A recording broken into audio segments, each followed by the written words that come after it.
नमस्कार साथियों। टीईटी को लेकर हमारे शिक्षक समुदाय में बहुत सारी गलतफहमियां हैं। बहुत सारी गलतफहमियों की वजह से कुछ हमारे शिक्षक साथी बेवजह ही परेशान हैं, जबकि उनको टीईटी एग्ज़ाम नहीं देना होगा। और कुछ हमारे साथी जो निश्चिंत होकर बैठे हैं कि उनको टीईटी एग्ज़ाम नहीं देना, हो सकता है उनको टीईटी एग्ज़ाम देना पड़े। इसलिए मैं इस वीडियो के माध्यम से, बहुत सारी गलतफहमियां हैं, लेकिन इस वीडियो के माध्यम से मैंने उचित समझा कि मैं उन 5 बड़ी गलतफहमियों पर चर्चा करना ज़रूरी है, जिससे हमारे शिक्षक समुदाय को सच्चाई का पता चल सके। हो सकता है कि उन गलतफहमियों की सच्चाई आपको चौंकाने वाली हो। आओ साथियों, हम 1 to 1 आपसे हर एक गलतफहमी पर चर्चा करते हैं।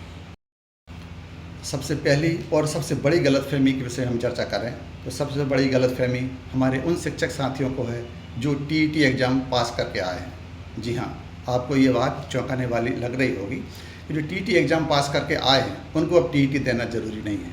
ऐसा नहीं है साथियों, यह आपकी सच्चाई नहीं है। इसमें अब हम सच्चाई पर बात करते हैं। इसकी सच्चाई क्या है?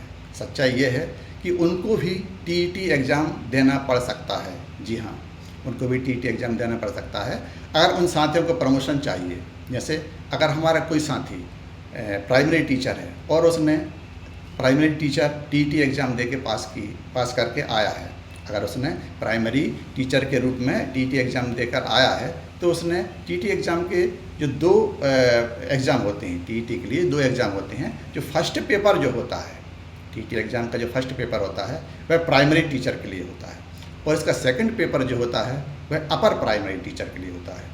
तो जिन शिक्षक साथियों की नियुक्ति प्राइमरी टीचर के रूप में हुई है, जिन शिक्षक साथियों की नियुक्ति प्राइमरी टीचर के रूप में हुई है, उनने प्राइमरी का फर्स्ट पेपर पास करके टीईटी के रूप में पास करके उनकी नियुक्ति हुई है।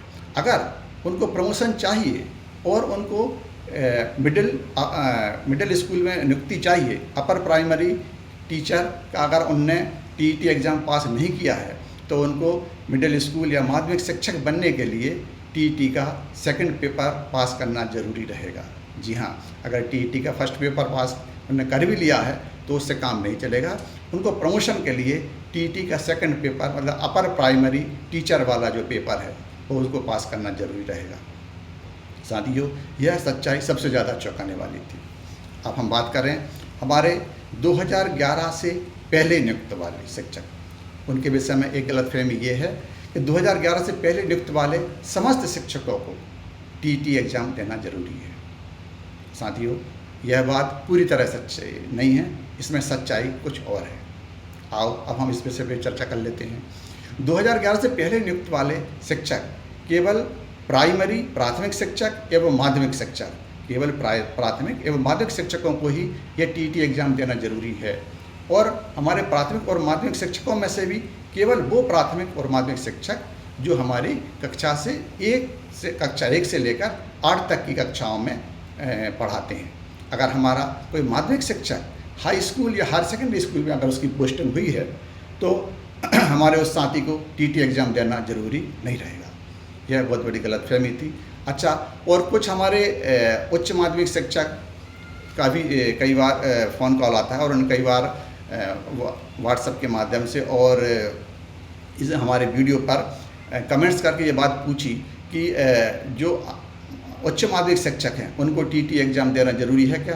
तो मेरे उन साथियों से फिर से कहना है कि यह केवल प्राथमिक और माध्यमिक शिक्षक को टीईटी देना है, और प्राथमिक और माध्यमिक में भी केवल वो शिक्षक जो कक्षा 1 से 8 तक पढ़ाते हैं। साथियों, यह हमारी दूसरी गलतफहमी थी। इसकी सच्चाई से मैं आपको अवगत करा दिया।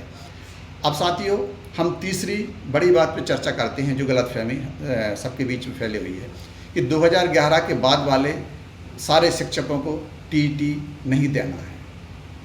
2011 के बाद वाले उन शिक्षकों को अगर जिनको प्रमोशन नहीं लेना है तो उनको टीईटी नहीं देना है। हमने पहले पॉइंट पर चर्चा की थी कि 2011 के बाद वाले वो शिक्षक अगर उनको प्रमोशन चाहिए तो उनको टीईटी देना रहेगा, लेकिन अगर उनको प्रमोशन नहीं चाहिए तो क्या उनको टीईटी देना रहेगा?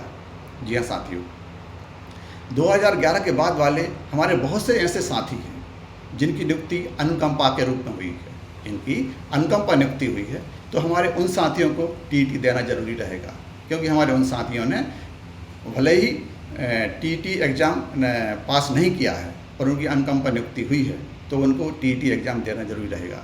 लेकिन फिर बात उठती है कि अगर उनकी नियुक्ति हाई स्कूल या हायर सेकेंडरी स्कूल में है, अगर उनकी नियुक्ति हाई स्कूल या हायर सेकेंडरी स्कूल में है तो फिर उनको टीईटी एग्ज़ाम देना जरूरी नहीं रहेगा। लेकिन अगर आपका स्कूल एकीकृत माध्यमिक शाला या एकीकृत हाई स्कूल या एकीकृत हायर सेकेंडरी स्कूल है जिसमें प्राथमिक एवं माध्यमिक कक्षाएं भी हैं और आपको प्राथमिक एवं माध्यमिक कक्षाएं पढ़ाना पड़ रही हैं, तो साथियों आपकी नियुक्ति अगर प्राथमिक या माध्यमिक विभाग में है तो आपको भी टीईटी एग्ज़ाम देना जरूरी रहेगा। भले ही आप हाई स्कूल या हायर सेकेंडरी स्कूल के टीचर माने जाएंगे, लेकिन आपको टीईटी एग्ज़ाम देना जरूरी रहेगा। साथियों, चौथी गलतफहमी हमारे उन शिक्षक साथियों को है जो हमारे उन माध्यमिक शिक्षकों को जो मिडिल स्कूल से हाई स्कूल या हायर सेकेंडरी स्कूल में उच्च पद प्रभार लेकर पहुंच गए हैं। हमारे कुछ साथियों का प्रमोशन भी हो चुका है और हमारे कुछ साथी उच्च पद प्रभार लेकर हाई स्कूल या हायर सेकेंडरी स्कूल में पहुंच गए हैं।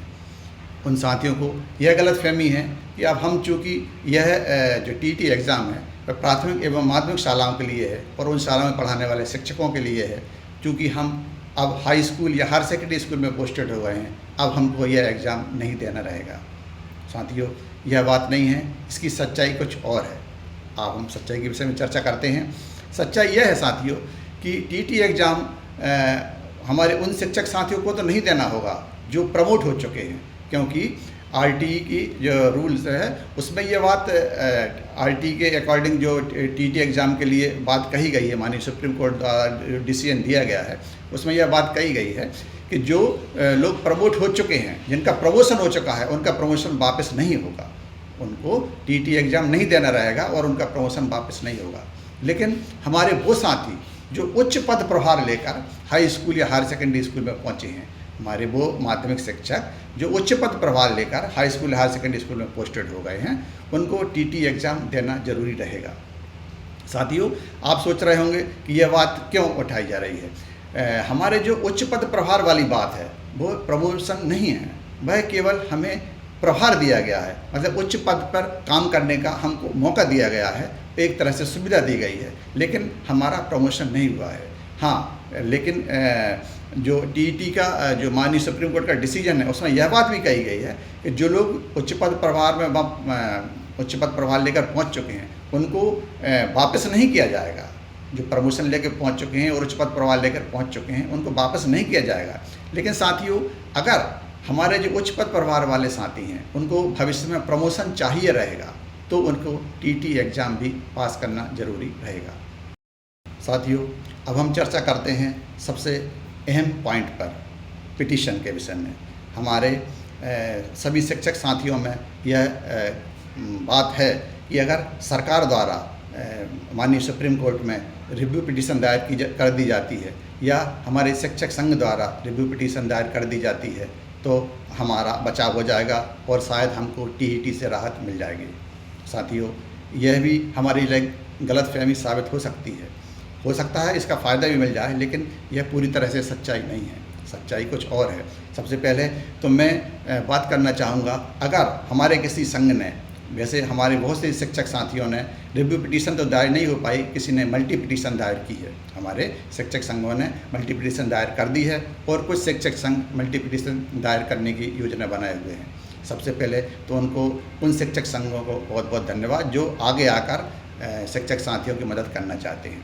लेकिन इसी तरह हमारे सरकार द्वारा एक स्टेट गवर्नमेंट ने रिव्यू पिटीशन दायर पहले ही कर दी थी, लेकिन कुछ स्टेट दायर नहीं कर पाए हैं और मध्य प्रदेश सरकार के माननीय शिक्षा मंत्री ने भी रिव्यू पिटीशन दायर करने की बात कही है। रिव्यू पिटीशन दायर अगर हो जाती है तो यह भी शिक्षक समुदाय के लिए कुछ हद तक तो सांत्वना देने वाली बात रहेगी। लेकिन साथियों, यह बात पूरी तरह से सच्ची नहीं है कि अगर रिव्यू पिटीशन या मल्टी पिटीशन दायर हो जाती है तो हमारे शिक्षक साथियों को राहत मिल ही जाएगी। साथियों, यह बात उस चीज़ पर डिपेंड करेगी कि हमारे रिव्यू पिटीशन या मल्टी पिटीशन में हम जो बात रख रहे हैं, जो हमारे माननीय सुप्रीम कोर्ट से हम रिव्यू पिटीशन या मल्टी पिटीशन दायर करते समय अपनी बात को किस ढंग से रख रहे हैं, इस चीज़ पर भी उसका डिसीजन निर्भर करेगा और डिसीजन सरकार के द्वारा जो मिलेगा उस पर हम लोगों को राहत मिल पाएगी या नहीं मिल पाएगी, यह बात भी रहेगी। अगर डिसीजन हमारे पक्ष में रहता है तो यह बहुत अच्छी बात होगी शिक्षक साथियों के लिए, बहुत अच्छी बात होगी। ख़ासतौर से 2011 के पहले वाले शिक्षक साथियों के लिए बहुत अच्छी बात होगी। लेकिन हो सकता है अगर हम इसके थोड़ा नेगेटिव जाके भी सोचें तो हो सकता है कि डिसीजन शिक्षक संघ के या शिक्षक साथियों के पक्ष में ना रहे, तो यह बात पूरी तरह से हमारे लिए दुखदायी साबित भी हो सकती है।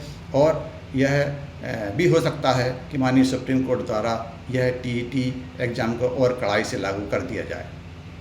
तो शिक्षक साथियों, इसलिए यह बात भी हमारे लिए थोड़ी सी गलतफहमी वाली है कि अगर पिटीशन दायर हो जाती है तो यह हमारे शिक्षक साथियों के लिए राहत भरी बात होगी। लेकिन हम ऐसी उम्मीद करते हैं कि यह बात हम सब के लिए राहत भरी साबित हो और माननीय सुप्रीम कोर्ट का निर्णय हमारे पक्ष में रहे। साथियों, इसी प्रकार मैं शिक्षा जगत की अन्य खबरों को लेकर आपके सामने उपस्थित होता रहूँगा। तब तक के लिए जय हिंद, जय भारत।